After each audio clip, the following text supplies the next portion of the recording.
Bueno, hermanos, ahora sí oficialmente, buenas noches. Damos gracias a nuestro buen Dios, como siempre, por la oportunidad que nos brinda de poder tener un medio, un lugar para congregarnos y continuar estudiando su bendita palabra. Hemos estado estudiando el libro de los Salmos. Hoy vamos al Salmo 114 y si nos da el tiempo, 115. Así que pueden ir abriendo sus Biblias en el libro de los Salmos, Salmo 114. Vamos a comenzar, como siempre, con una oración, recordando nuestra necesidad, nuestra dependencia en todo tiempo de Dios Espíritu Santo que nos guía a toda verdad y a toda justicia. Pues creemos que de la misma forma en la que Dios inspiró a santos hombres por medio de su Espíritu, de la misma manera ilumina los ojos de nuestro entendimiento, nos permite poder comprender lo mismo que Él quiso comunicar. Así que oramos. Amado Dios y Padre eterno, damos gracias una vez más en esta noche por este tiempo en el que podemos, Padre Santo, con deseo, con buena voluntad, Señor, apartar este tiempo para estudiar, para inquirir, para meditar, también para ser corregidos, afirmados, oh Dios, en su bendita palabra. Le pedimos una vez más que su palabra abre nuestro corazón, que edifique nuestras vidas y que su amado Espíritu Santo nos guíe a toda verdad y a toda justicia, dándonos ojos para ver, oídos para escuchar y sobre todo una voluntad bien dispuesta para poder obedecer la Escritura, pues reconocemos, Señor, que la misma nos advierte de no ser solo oidores olvidadizos. Así que pedimos, oh Dios, requerimos que nos asista, oh Dios, en nuestra debilidad, en nuestra torpeza, en nuestro pecado, Señor, a no dar paso, Señor, a nuestro entendimiento, a nuestros caprichos, a nuestros deseos, a lo que nosotros a veces entendemos es bueno y agradable, sino que podamos conformarnos a aquello que su palabra establece como verdad. También rogamos y pedimos por aquellos que, escuchando su bendita palabra, tal vez en este momento, sean conducidos según su eterno plan al arrepentimiento de sus pecados y a la fe en el único mediador entre Dios y los hombres, Jesucristo. Que a Él sea toda la gloria y toda la honra. Que si hay alguien, oh Dios, que está siendo conducido, será conducido a salvación, pueda arrepentirse y creer que solo en Jesús hay vida eterna. Damos gracias en todo y por todo. En Cristo Jesús oramos. Amén. Vamos a pasar a leer la Escritura. Salmo 114. Mi Biblia tiene un título, un encabezado, la perícopa, las maravillas del Éxodo. Eso puede cambiar de Biblia en Biblia, pero ya de antemano nos dice que el relato, el Salmo, va a estar hablando de esa salida, de esas obras que Dios realizó al sacar al pueblo de Egipto. Y dice así la bendita palabra de nuestro buen Dios. Cuando salió Israel de Egipto, la casa de Jacob del pueblo extranjero, Judá vino a ser su santuario e Israel su señorío. El mar lo vio y huyó, el Jordán se volvió atrás. Los montes saltaron como carneros, los collados como corderitos. ¿Qué tuviste, oh mar? ¿Qué oíste? Y tú, oh Jordán, que te volviste atrás. Oh montes, ¿por qué saltasteis como carneros? Y vosotros, collados, como corderitos. A la presencia de Jehová tiembla la tierra, a la presencia del Dios de Jacob, el cual cambió la peña en estanque de aguas y en fuente de aguas la roca. Esa es la lectura del Salmo 114. Este salmo, aunque breve, nos presenta la importancia de que el pueblo contase con la presencia de Dios, o sea, con Dios mismo. Lo que sucedió con el pueblo al salir de Egipto y cada paso a través de esa peregrinación hacia la tierra prometida, habla y testifica de la obra de ese Dios de la Escritura. Vamos a ir poco a poco y lo vamos a ir desglosando. Lo primero que vemos son los primeros dos versículos del Salmo 114, donde se establece el cumplimiento de algo que en el primer libro de la Escritura, y me refiero al libro de Génesis, había sido profetizado en el capítulo 15 y en un momento importante, porque el capítulo 15 es el capítulo en el que Abraham, o Abram en ese momento, se le cambia el nombre posteriormente, va a ser salvo por la fe. Es en Génesis capítulo 15, versículo 6, en el que le cree a Dios y le es contado por justicia. Pero en ese mismo capítulo en el que Abraham es justificado, en el que es declarado salvo, libre de toda culpa, de pecado, es también el capítulo en el que Dios le pide que lleve a cabo un sacrificio. Va a buscar una serie de animales, los va a colocar tal y como Dios espera, pero él se va a quedar dormido y va a ver posteriormente que hay algo, hay una sombra, hay una columna que pasa por en medio del sacrificio, dando cumplimiento al pacto. Así que Abraham es salvo por medio de un pacto, pero ese pacto no es un pacto entre Dios y Abraham. Es un pacto que realmente se concreta o se sella entre el Padre y el Hijo, pues es el Hijo o la figura del Hijo la que está representada en la forma de columna, como en la zarza ardiente cuando Moisés es llamado. Así hay un sinnúmero de eventos en el Antiguo Testamento que son teofanías, manifestaciones de Dios, y no solamente teofanías o manifestaciones de Dios en el Antiguo Testamento, sino cristofanías, porque es Cristo mismo, como Jesús luego le va a revelar en Juan, y va a decir que aquel que Jacob ve en la escalera no era otro sino a él mismo, que los ángeles le servían. Así que en Génesis capítulo 15, los versículos 13 al 16, ya se hablaba de ese momento en el que el pueblo sería cautivo. Lo importante, lo glorioso de ese momento es que Dios le ha prometido, vamos a poner un poco de historia para entenderlo. Dios ha llamado a Abraham cuando tiene 75 años de edad aproximadamente. Le dice que lo va a bendecir, que le va a dar una descendencia.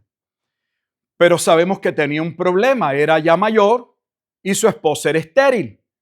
Si eso habría de ocurrir, tendría que ocurrir únicamente por un milagro de Dios. No había otra forma de que ocurriera. Así que Dios promete una descendencia y esa descendencia va a ser bendecida por medio de un pacto, pero sabemos que esa descendencia no tiene que ver entre un pacto entre Abraham y Dios, sino que la descendencia, lo hemos estudiado en múltiples ocasiones, sería un pacto entre Dios y Cristo, y esa es la razón por la que Abraham solo ve el pacto confirmado, pero él no participa del pacto, no participa del pacto. Y es en ese mismo capítulo, en medio del pacto, en el que hay como una interrupción, donde se especifica que ese pueblo que todavía ni tan siquiera Abraham tiene el primer hijo, va a crecer y se va a multiplicar y Dios lo va a sacar de un pueblo extranjero. De hecho, creo que deberíamos leerlo para ponernos en contexto y que podamos ver históricamente la importancia. Si ustedes van a Génesis capítulo 15, van a poder ver en el versículo 6, y creyó a Jehová y le fue contado por justicia. Ya hemos hablado de esto en múltiples ocasiones. Podemos ver su implicación en Romanos capítulo 4, en Gálatas capítulo 3, aún en Santiago capítulo 2. Y inmediatamente entonces Dios le va a pedir, de hecho no es Dios quien le va a pedir, Abraham le va a pedir a Dios que cómo se va a confirmar el pacto. Vamos a leerlo y nos va a ayudar muchísimo. Voy a iniciar en el versículo 6. Y creyó a Jehová, este es Abraham, y le fue contado por justicia.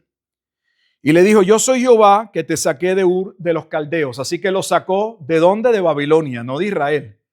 Por lo tanto, decir que Abraham era judío o era un israelita no es simple y sencillamente correcto.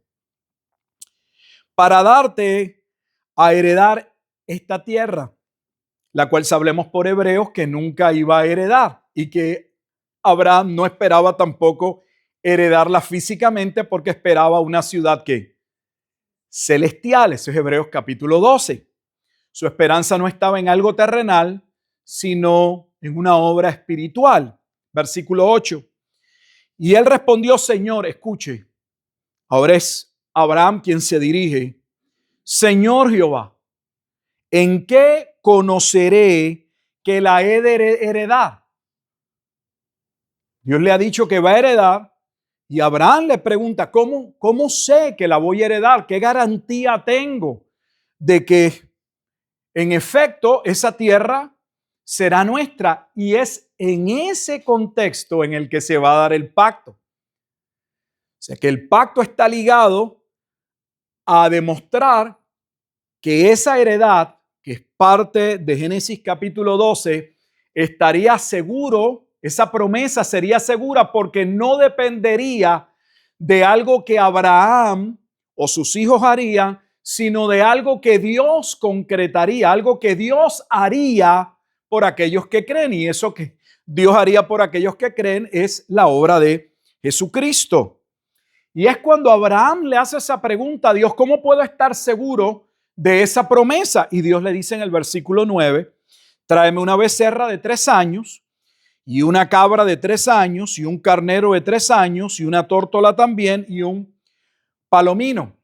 Sin entrar en los detalles, en el Nuevo Testamento, los primeros animales eran los animales requeridos comúnmente si una persona contaba con el dinero para poderlos comprar o los tenía para poderlos sacrificar, pero en caso de las personas que eran pobres se podía realizar el mismo pacto, solo que se hacía entonces con estas aves.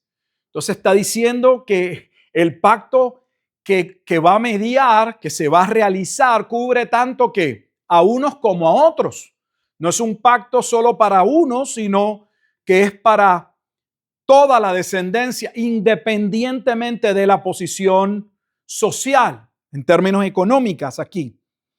Y tomó él todo esto, versículo 10, y los partió por la mitad y puso cada mitad una enfrente de la otra, mas no partió las aves, porque así está establecido. Las aves no se podían, ya que eran tan pequeñas, no se debían dividir.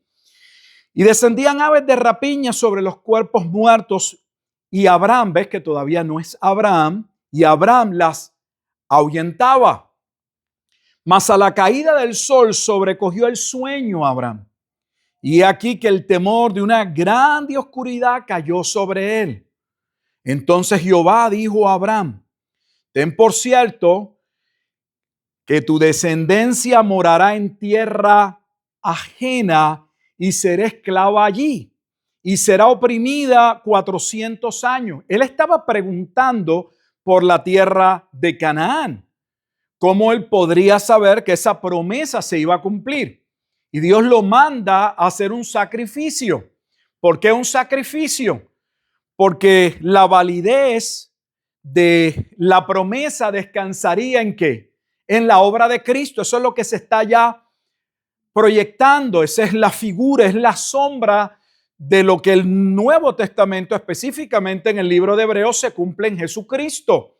La razón de nuestra seguridad de salvación, la seguridad de nuestra justificación no se halla en nuestras obras, sino en la obra que Dios realiza para ese pueblo por medio de Jesucristo. Pero hablándole de esa confirmación, le dice que el pueblo que tu descendencia morará en tierra. Pero él no tiene ni tan siquiera un hijo. En el contexto todavía no tiene un hijo. Y Dios no le habla de un hijo. En el capítulo 15 le habla de un pueblo que sería esclavo y oprimido por 400 años. Versículo 14. Más también a la nación, o sea, los haría una nación, a la nación a la cual servirán, juzgaré yo.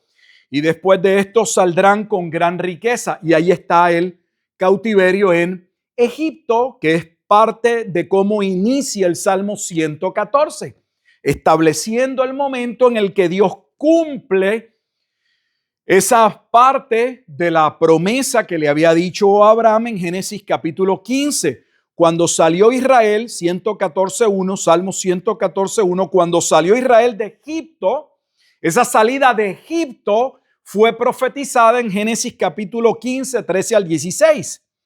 La casa de Jacob, que es el pueblo de Israel, dice la casa de Jacob, de el pueblo extranjero, salen de Egipto. Judá vino a ser un santuario. Y esa expresión Judá también es importante, porque es en Génesis también, en el capítulo 49, ya no con Abraham, sino con Jacob o Israel. Recuerden que los tres patriarcas viene a ser Abraham, Isaac y Jacob. Y es Jacob en el capítulo 49, cuando van a buscar comida en Egipto, que va a bendecir a sus hijos porque sabe que va a morir. Y cuando Jacob va a bendecir a sus hijos, proféticamente de parte de Dios, habla sobre los hijos y profetiza que de Judá vendría ¿quién? El Mesías, el Salvador, el Libertador, el Rey, el Legislador. Ese todo lo que ya cómo empieza ese Salmo 114, versículos 1 y 2, mostrando ya ha sucedido el cumplimiento de todo esto y cómo entonces el salmista empieza afirmando el que la palabra de Dios es veraz, que Dios podemos confiar en Dios. Y vamos a ver, no creo que lleguemos hoy, pero cuando entremos al Salmo 115, el Salmo que continúa, vamos a ver por qué esto es importante. Porque la razón de la bendición del pueblo al salir de Egipto es que Jehová era su ayuda y era su escudo, era su refugio. No tenía nada que ver con el pueblo, era que contaban con la bendición de Dios. Este mundo nos hace creer, para ponerlo en contexto inmediatamente, que si nosotros vamos a salir adelante, si nos va a ir bien en la vida, debemos esforzarnos, debemos confiar en nosotros, debemos poner mucho empeño. Y hay cosas de ellas que tienen ciertamente validez en el sentido de que el ser humano es responsable. Y lo que es llamado a hacer, lo que le toca hacer, debe hacerlo y debe hacerlo bien, debe hacerlo para la gloria de Dios. El problema teológico con el pensamiento meramente humano, humanista, mundano, es que nuestra confianza no está en nosotros, no está en nuestras capacidades, no está en nuestras obras. La confianza de aquellos que realmente temen a Dios, su confianza está completamente en el Dios que nos salvó, en el Dios que prometió estar con nosotros, en el Dios que comenzó la buena obra y que la perfeccionará. Es en Él que está y debe estar toda nuestra confianza. En el momento en que nos colocamos nosotros, nos estamos apartando. Hablamos de hacer ídolos de cosas, pero a veces hacemos de seres humanos y de nosotros mismos nuestro propio ídolo. Y Dios rechaza eso, lo vamos a ver en el Salmo 115. Dios no quiere que nos elevemos o nos exaltemos o nos coloquemos en un lugar, para usar el lenguaje tal vez de Romanos capítulo 12. Dice que debemos tener sumo cuidado en el concepto que tenemos de nosotros mismos. Dice que no tengamos un más alto concepto del que deberíamos tener. Y este mundo le echa gasolina a eso, confía en ti, tú puedes. Y la gente lo repite como algo normal, como algo importante. No es mundano. El concepto no es confiar en ti, el concepto es confiar en Dios y mantenerte confiando en Él. No es solo dar el primer paso en confianza, es caminar confiando en Dios. ¿Qué es lo que le va a tocar a Abraham? Dios le va a pedir por fe que confíe en Él, pero no le dio un mapa. No le dijo, vas a caminar 20 millas y te vas a encontrar tal hotel, ahí descansa, luego sales, vas a este parque. No, tenía que caminar por fe. Donde igual el pueblo cuando sale de Egipto, Dios les iba a decir cuándo debían parar, cuándo debían moverse. Era Dios quien los guiaba. Desde el inicio Satanás nos ha dicho que no tenemos que esperar por la ley de Dios. Si comes del árbol de la ciencia del bien y del mal, podrás ser como Dios. O sea, ¿por qué esperar a que Dios te dé mandatos? Establécelos tú. Así que mucho cuidado porque hay cosas que no parecen malas, pero lo son. El salmista está recordando en el Salmo 114 cómo Dios sacó al pueblo de Egipto. Y lo que les estoy diciendo es que Dios los sacó porque Dios prometió cuando le hizo el juramento de que Abraham y su descendencia heredarían. Dios le promete que eso va a suceder. Pero le dice que en el proceso, en las circunstancias, ellos pasarían por momentos de ¿qué? De esclavitud. Lo que también nos recuerda que aunque Dios nos ha dado garantía de que Él estará con nosotros todos los días hasta el fin del mundo, no le garantizó al pueblo que no pasarían por momentos duros.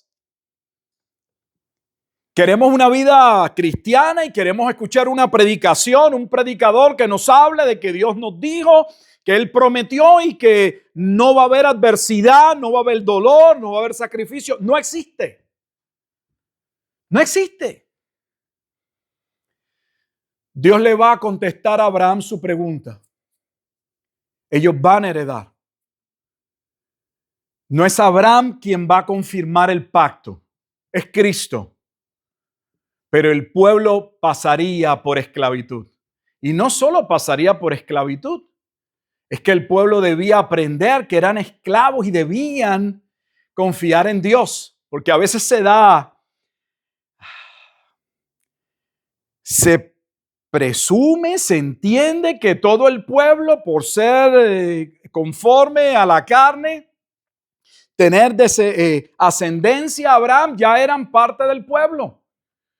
Y el Antiguo Testamento todo el tiempo le recuerda a ese pueblo que debían arrepentirse, que debían tornarse a Dios, que ciertamente Dios estaría ahí y los iba a bendecir si obedecían, pero que si ellos no obedecían serían destruidos. Queremos siempre escuchar la parte de las promesas, pero no la de la responsabilidad. Y no existe. No existen promesas sin esa responsabilidad, sin ese llamado, sin esa fe. Del versículo 3 al versículo 6, lo que hace el salmista es que presenta, no sé, de manera gráfica, solo dando algunos detalles, cómo hubo eventos que claramente mostraban que algo estaba sucediendo, que algo sobrenatural estaba obrando a favor de ese pueblo. Mire cómo dice, el mar lo vio. Está personificando el mar. El mar lo vio y huyó. ¿A quién vio? Ese es el mar Rojo. Está hablando del pueblo al salir. Y huyó. El Jordán se volvió atrás, le quedó atrás.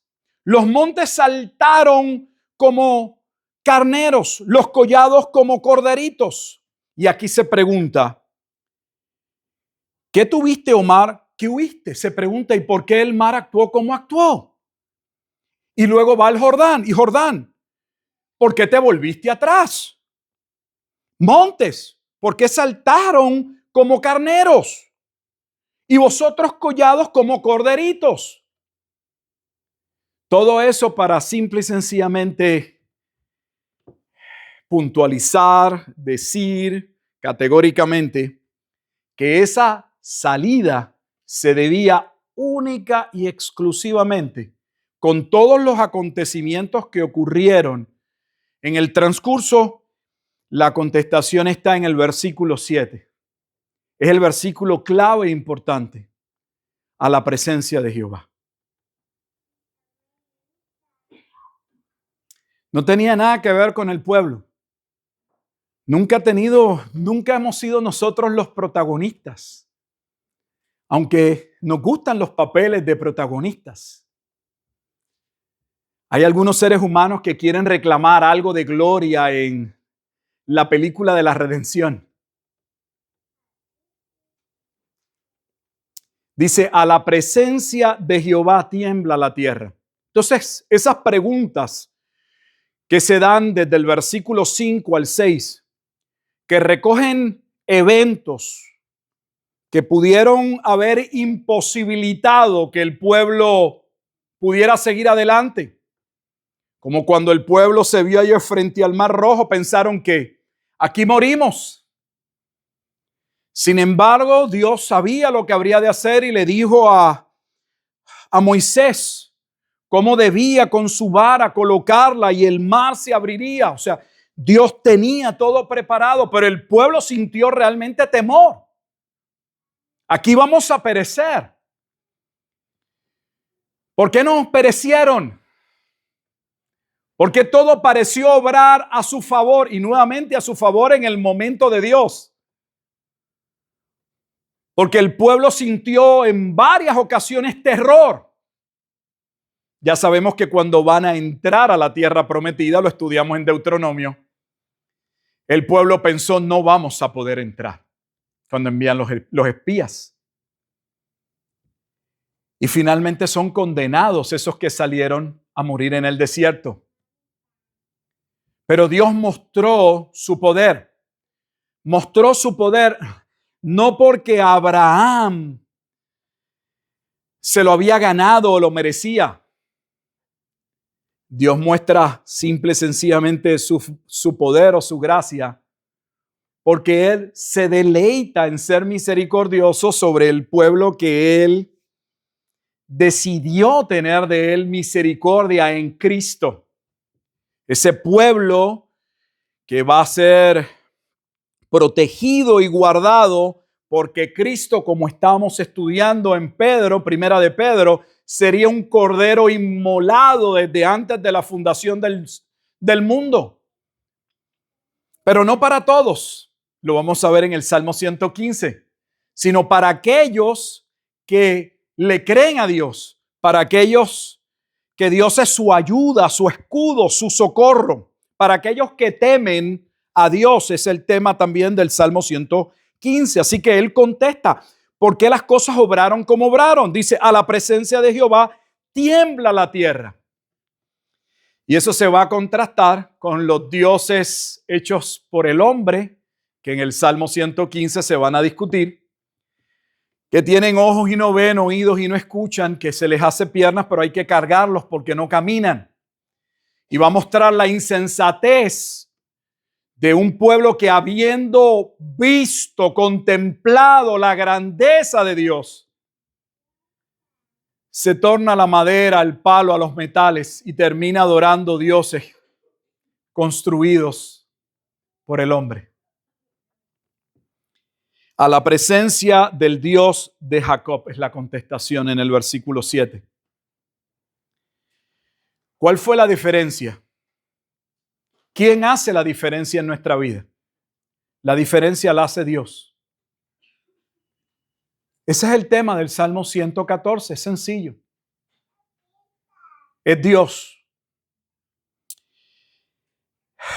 Es Dios quien en el versículo 8 dice, el cual cambió la peña en estanques de agua.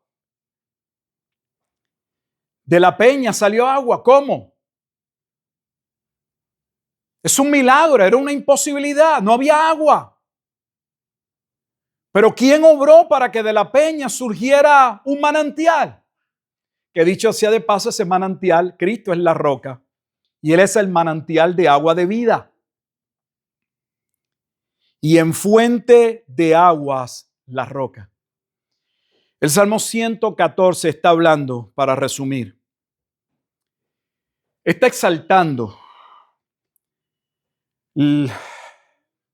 a Dios, para ahora en el Salmo 115 destacar, mostrar que el pueblo debía aprender que tenían razones de más para confiar en Dios.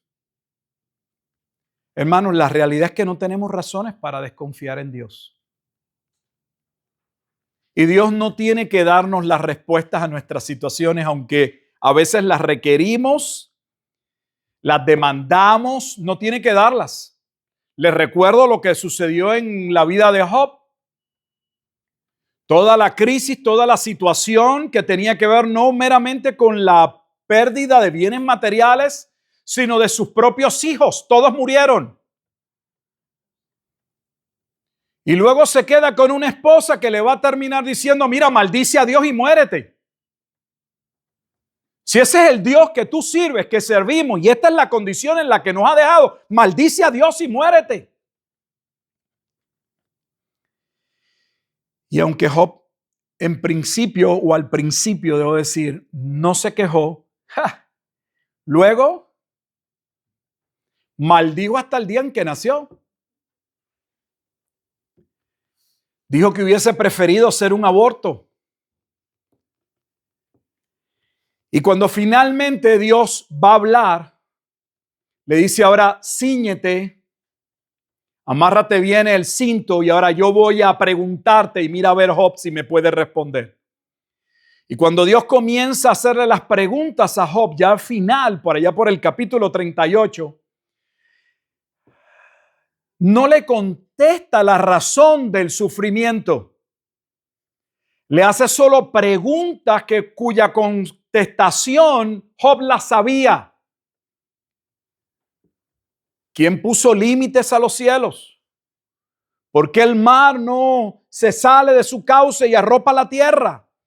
¿Por qué las estaciones? Y empieza a hacerle preguntas sobre la creación, y cada una de esas preguntas lo único que pretende es que Job se percate, que entienda, que entre en conciencia que Dios no solo creó las cosas, sino que las diseñó, que cumplen un propósito, que Él las establece, que lo que Él establece nadie lo puede cambiar, que en todo hay propósito. Pero yo lo entiendo, soy humano. Y nos frustramos cuando inmediatamente no vemos propósito. Cuando están surgiendo situaciones en nuestra vida y no le vemos la razón, cómo esto puede ser para bendición, nos desesperamos. Nos desesperamos como los discípulos. Uso ese ejemplo mucho porque es lo que vemos. Señor, levántate que perecemos. ¿No ves que la barca se va a negar?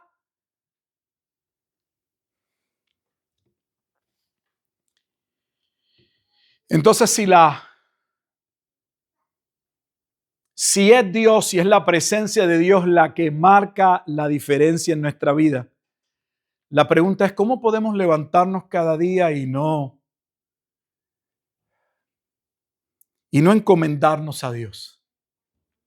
¿Cómo podemos pretender caminar por el desierto de la vida sin la nube que nos proteja de día, la columna de fuego que nos guía en la noche, sin el maná del cielo, sin que de la peña haya agua? ¿Cómo pretendemos caminar hacia la eternidad, hacia la bendición, hacia las promesas de Dios solo en nuestra fuerza? Es imposible.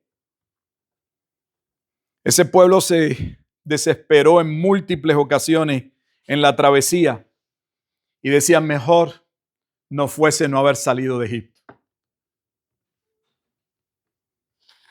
Nos trajo Dios al desierto para que perezcamos. Mire los pensamientos que tuvieron. No tenemos en ocasiones nosotros, si somos honestos, pensamientos como esos. Pero Dios, que te estoy sirviendo, que ahora que me entrego, que ahora que empiezo a ir a la iglesia, que ahora que estoy orando, mira la situación que tengo. Ahora las cosas están más graves que antes. Y máxime cuando uno tiene la suposición, he escuchado que si Dios está en tu vida, eso debe ser un camino de rosas. No, hay espinas. El 115 va de la mano y me va a dar tiempo. Quiero leerlo y les voy a explicar por qué van de la mano. Mire cómo inicia. No a nosotros, oh Jehová, no a nosotros, sino a tu nombre da gloria. Por tu misericordia, por tu verdad. ¿Por qué han de decir las gentes, ¿dónde está ahora su Dios? Nuestro Dios está en los cielos. Todo lo que quiso ha hecho. Todo lo que quiso, todo lo que dispuso, todo lo que predestinó, todo lo que estableció, lo que decretó, ha hecho. Los ídolos de ellos son plata y oro, obra de manos de hombres. Tienen boca, mas no hablan. Tienen ojos, mas no ven. Orejas tienen, mas no oyen. Tienen narices, mas no huelen. Manos tienen, mas no palpan. Tienen pies, mas no andan.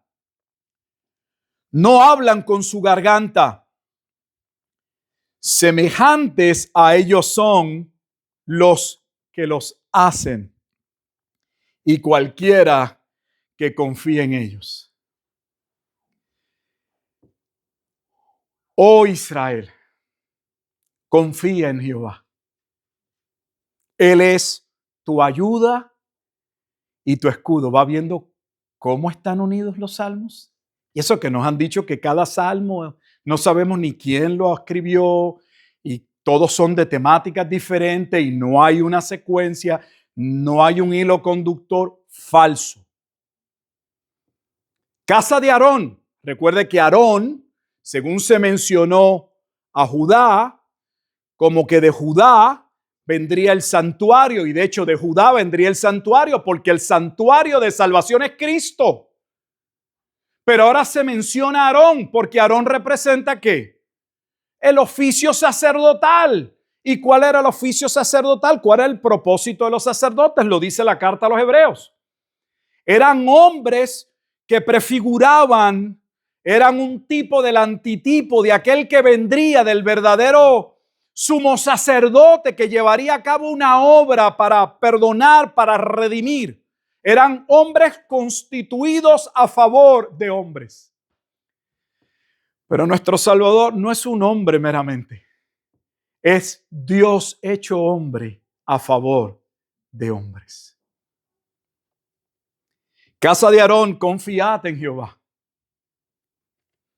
Él es vuestra ayuda y nuevamente vuestro escudo. Los que teméis a Jehová. Note que no habla de todos. Los que teméis a Jehová. Porque dentro de ese pueblo, en términos de la carne, no todos temían a Jehová. Ni no todos temerían a Jehová. Los que teméis a Jehová, confiad en Jehová. ¿Cómo es posible que digamos que tememos a Jehová? Y aquí la palabra temer es ese sentido de reverencia, de que Dios es nuestro Dios. Pero decir que Dios es nuestro Dios y no confiar en Él es una contradicción. ¿Cómo puedo decir que creo en Dios pero no confío en Dios? Vivimos en una lucha, en una constante contradicción. En ocasiones afirmamos que Dios es Dios, pero actuamos como si no fuese nuestro Dios o como si Él no estuviese. Él es vuestra ayuda, tercera vez ayuda. Y vuestro escudo, tercera vez que menciona que Él es su escudo. Y ahora va a ir al pacto. Jehová se acordó de nosotros. ¿Por qué se acordó de nosotros? porque ellos formaban parte de un pueblo que Dios prometió, de una descendencia que era la descendencia de Cristo. Nos bendecirá, pero nos bendecirá a través de Cristo. Bendecirá la casa de Israel, bendecirá la casa de Aarón, bendecirá a los que temen a Jehová, a pequeños y a grandes. Aumentará Jehová bendición sobre vosotros y sobre vuestros hijos. Benditos vosotros de Jehová, que hizo los cielos y la tierra. Los cielos son los cielos de Jehová, y ha dado la tierra a los hijos de los hombres. No alabarán los muertos a Jehová, ni cuantos descienden al silencio. Lo que está hablando es a la muerte, y es a la muerte sin Dios. Pero nosotros, mostrando una clara distinción, pero nosotros bendeciremos a Jehová. Comienza diciendo que Dios debe ser bendecido, pero luego termina no como pensando que Dios debe ser bendecido, sino llevando a cabo la acción. Bendeciremos a Jehová desde ahora y para siempre. Aleluya. ¿Cuál es la conexión entonces del Salmo 115 con el Salmo 114?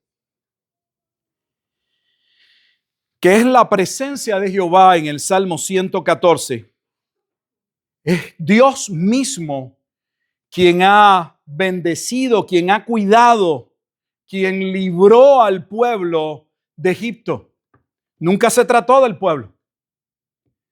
Se trató de la obra de Dios en Cristo.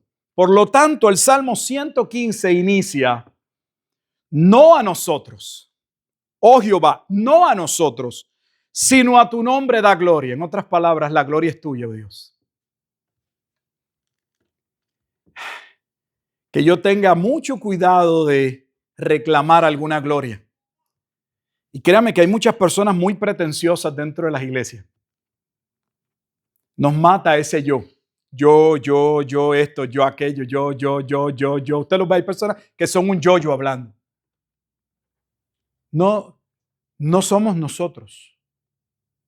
En todo caso, es Dios en nosotros. El yo se puede colocar en algunos momentos cuando se está haciendo una distinción, seguro. Unos actuaron de esta manera, pero yo no tengo que actuar como ellos.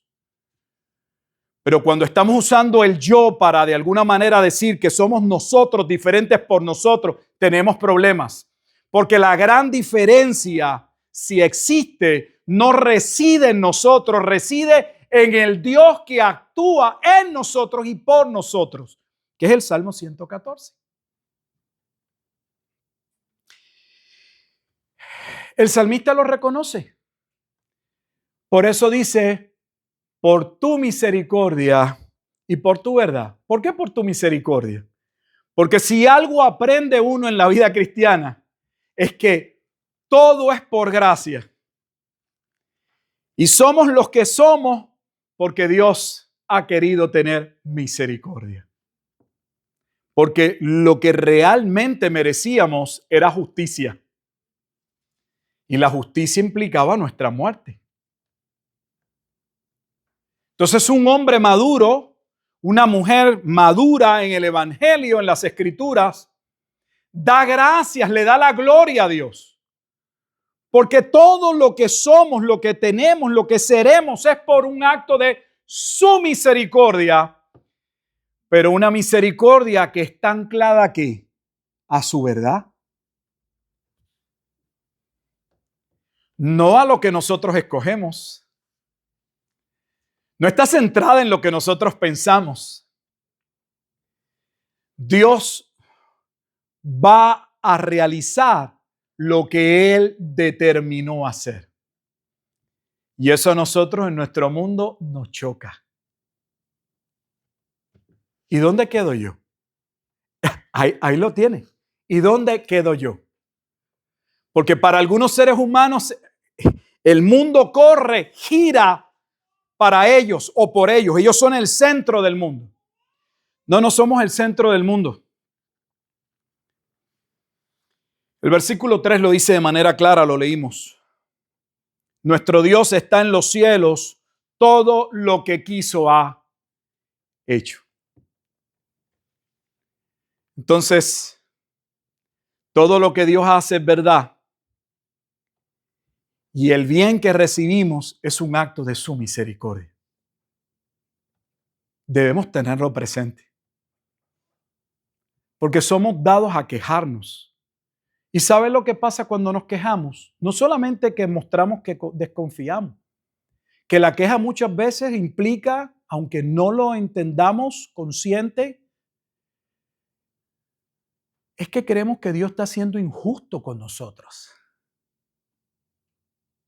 Que nosotros merecemos más. Que la paga o el resultado no es el debido. Como si hubiese algún bien en nuestra cuenta, es lo que estamos. Mira, hermano, aún el bien que hacemos proviene de la gracia de Dios. Ese es el punto. Después del estado caído del primer Adán, el bien que los hombres realizan, si es un bien que cuenta para Dios, el único bien que cuenta para Dios, según Efesios capítulo 2, versículo 10, son las obras que Dios mismo preparó de antemano para que anduviésemos por ellas. Entonces, la gloria nuevamente es ¿de quién? De Dios. La Biblia establece, Pablo dice, ¿qué tenemos que no hayamos recibido? Y si lo recibimos, ¿por qué no gloriamos?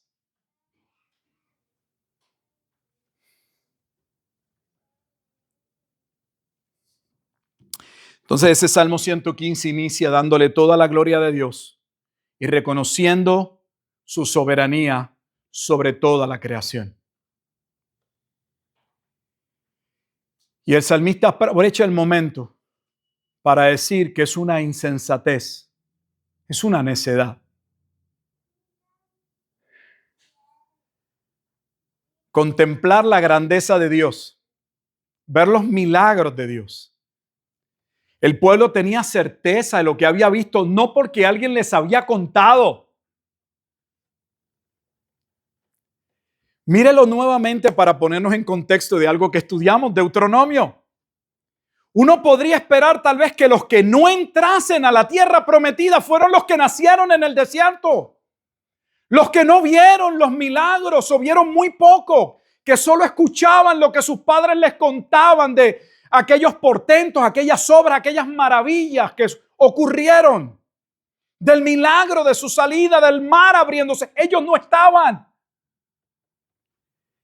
Interesantemente, son los que no estaban o los que habían visto mucho menos los que Dios en su gracia determina que entren a la tierra. ¿Y por qué los otros no entraron? Hebreos 3 y 4 lo contesta. Porque no creyeron. Por eso es que el Salmo 115 le da la gloria a Dios, reconoce su soberanía y comienza a hablar de la necedad del hombre que pudiendo alabar, colocar su vida, creer que la presencia de Dios lo es todo. La presencia de Dios para el pueblo era la parte más importante. Que Dios estuviese con ellos, para ellos les garantizaba que iban a ganar las batallas. El objeto más sagrado dentro del tabernáculo era el arca del pacto. Por eso una vez David recupera el arca del pacto, quiere hacerle una casa, una tienda. No solo porque él vive en una casa hecha de madera de cedro, del Líbano, sino porque como el arca del pacto que representa la presencia de Dios iba a estar en una tienda de tela. Pero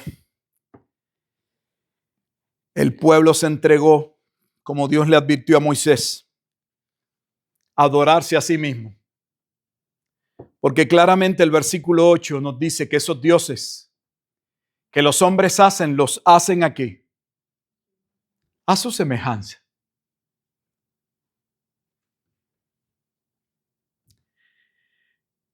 Yo puedo recordar muy bien, y estoy seguro que usted puede recordar muy bien, que cuando nosotros queríamos justificar algo en nuestra vida pecaminosa, todo lo que justificábamos era lo que nuestras concupiscencias, nuestros malos deseos, nuestros caprichos mundanos querían hacer.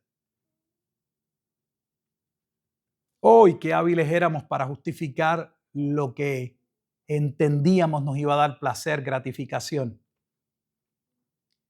Entonces, esos dioses hechos por el hombre son hechos para complacer los caprichos pecaminosos del hombre. Pero el salmista le exhorta al pueblo, del versículo 9 al final, que ya lo leímos, y le pide al pueblo de Israel, confíe en Jehová.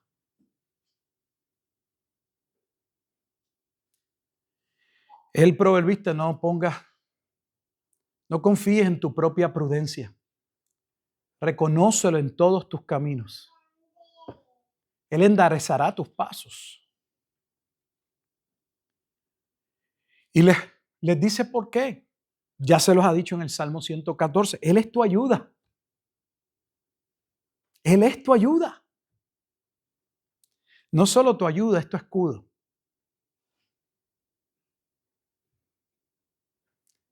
Te bendice como te protege. Está ahí para ti y te guarda. Y la pregunta es, ese diosecito que tú haces, en eso que estás poniendo tu confianza, ¿eso te puede guardar? Y la contestación es no. La contestación es no. Sin embargo, el hombre en su estado natural somos tan necios que Romanos capítulo 1, versículo 18 en adelante dice que cambiamos la gloria del Dios creador por imágenes de animales y de hombres. Y por eso dice que la ira de Dios está sobre nosotros. Porque aunque la creación no nos puede llevar a entender por qué somos pecadores y por qué necesitamos a un Salvador, la creación sí expone, presenta, señala, anuncia, certifica claramente que hay un creador.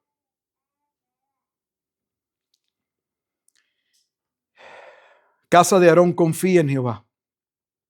¿Por qué en este momento exalta la casa de Aarón?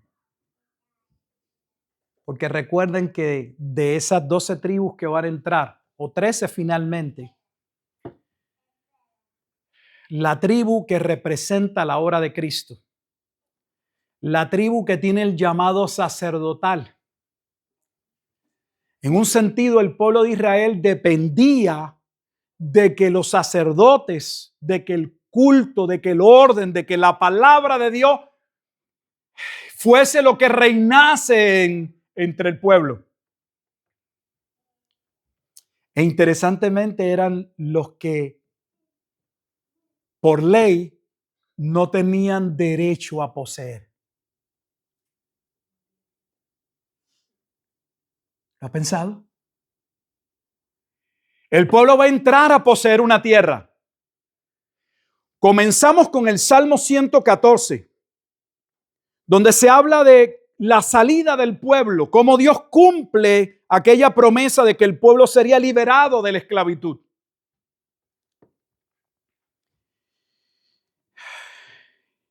Y cómo todo tiene que ver con el designio de Dios.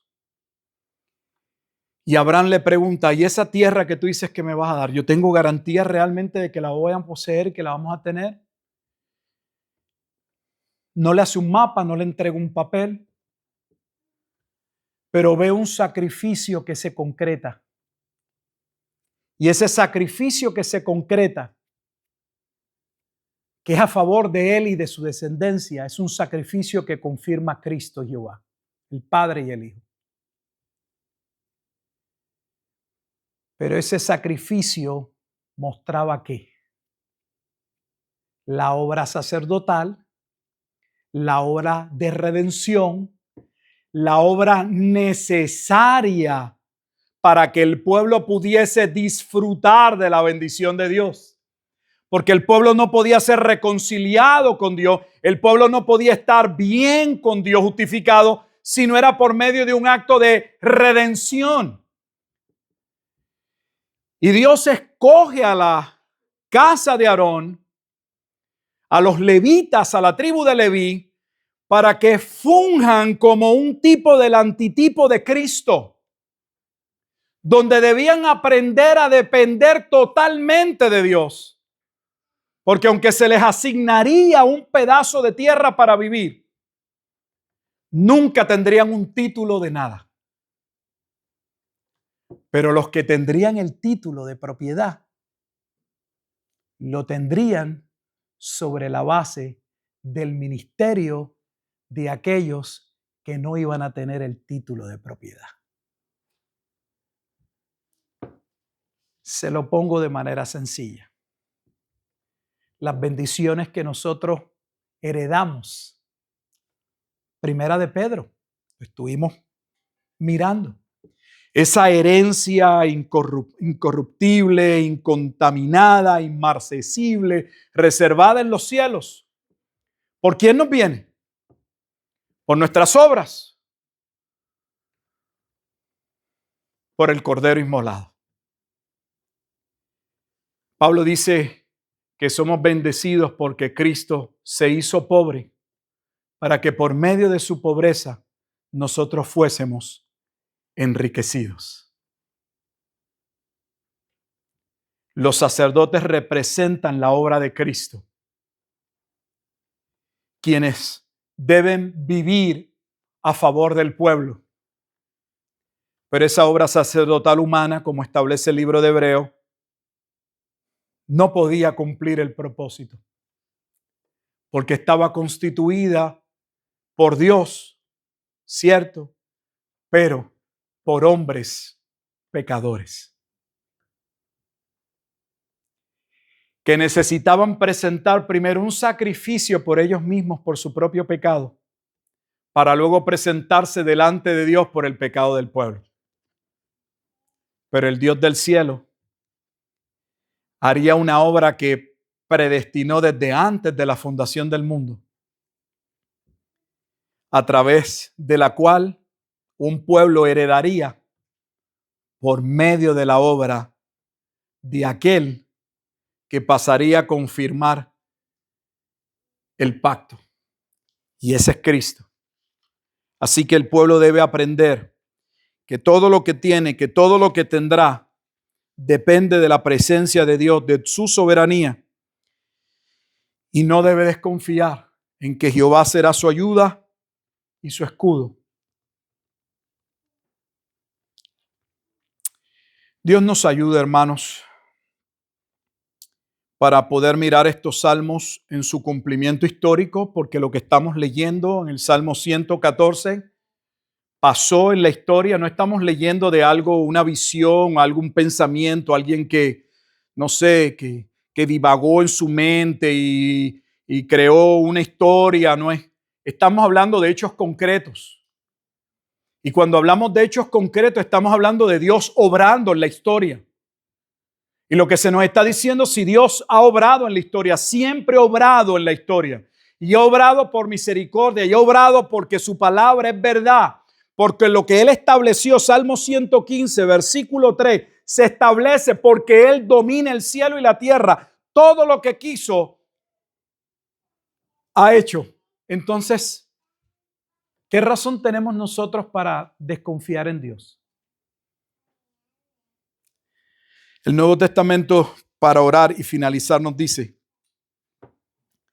que si Dios dio por nosotros a Cristo, ¿cómo no nos dará con Él también todas las demás cosas? Mire lo que está diciendo y voy a pasar a orar. Porque hay cosas que las leemos, pero no sé si las meditamos, si las entendemos. Todos los cristianos hablamos de Cristo, el sacrificio de Cristo. Él murió en la cruz. El pensamiento de Pablo, ¿hay algo más grande que Cristo entregándose por nosotros en la cruz? ¿Hay algún amor más grande? ¿Hay alguna obra más significativa, más grandiosa que esa? El pensamiento de Pablo es, si Dios dio lo más grande que tenía para salvarnos, para mostrar su amor para con nosotros, ¿cómo no nos va a proveer las cosas de la vida? Lo más simple, lo más sencillo.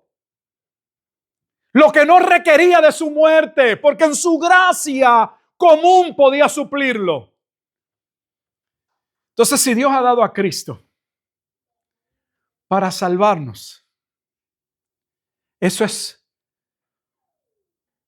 suficiente, debería ser suficiente para llevarnos a una verdadera adoración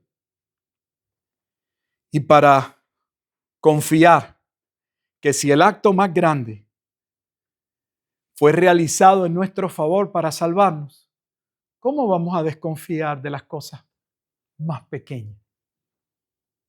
Por eso Jesús dijo en el Sermón del Monte, en Mateo capítulo 6, ¿no miran el campo? ¿No observan los lirios?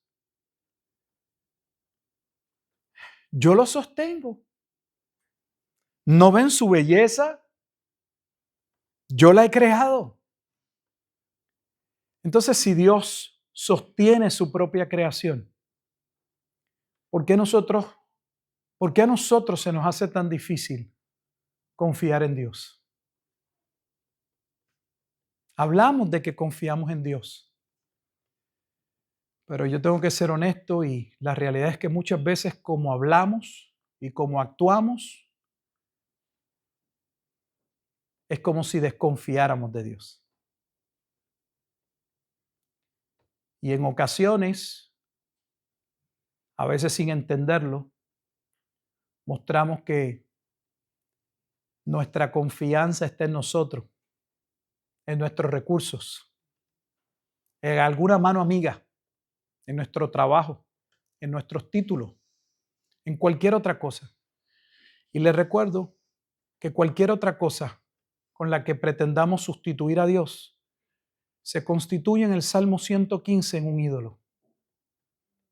En un ídolo que tiene ojos y no ve, que tiene oídos y no escucha, que tiene boca y no habla, que tiene pies y no camina. Aprendamos a confiar en Dios. Ahí estamos todos. Ahí estoy yo. Vamos a orar. Bendito Dios y Padre eterno, damos gracias en este tiempo por el estudio de tu bendita palabra. Damos gracias porque su bendita palabra continúa hablando en nuestra vida, llevándonos, amonestándonos, llevándonos a entender por qué debemos confiar, por qué deberíamos caminar con la mirada colocada en el Dios de la Escritura. ¿Por qué no debemos reclamar honra y gloria? Pues todo es un acto de misericordia, ya que lo único que merecíamos realmente en nuestra vida de pecado era el juicio. Ayúdanos, buen Dios, a reconocer que tú eres nuestra ayuda y nuestro escudo en todo tiempo. Que podamos entonces aprender a vivir con dicha esperanza en un mundo que presenta retos concretos, iguales y en ocasiones mayores que aquellos que experimentó el pueblo. Tenemos razones para confiar, pues nunca ha fallado. Tu palabra es verdad. Ayúdanos entonces a caminar en esa verdad, a mantener nuestros ojos en esa verdad, a pregonar esa verdad, a testificar esa verdad. Y esa verdad tiene nombre. Jesús dijo en Juan capítulo 14, versículo 6, yo soy la verdad Ayúdanos, Señor, a vivir en esa verdad que es Cristo, en un mundo tan confuso, de tanta mentira, donde hay tantos caminos, aparentes atajos, que podrían confundirnos, que podrían presentarse como mejores posibilidades, y donde nosotros como tus hijos debemos aprender a esperar, a confiar que tú, oh Dios, obrarás a su tiempo, como le dijiste a Abraham, que obrarías para que ellos pudiesen salir de aquel cautiverio. Oh Dios, tú eres quien abres puertas y cierras puertas. A ti sea la gloria, como este Salmo 115 inicia. No a nosotros, oh Jehová, no a nosotros, sino a tu nombre demos gloria. En Cristo Jesús oramos. Amén y amén.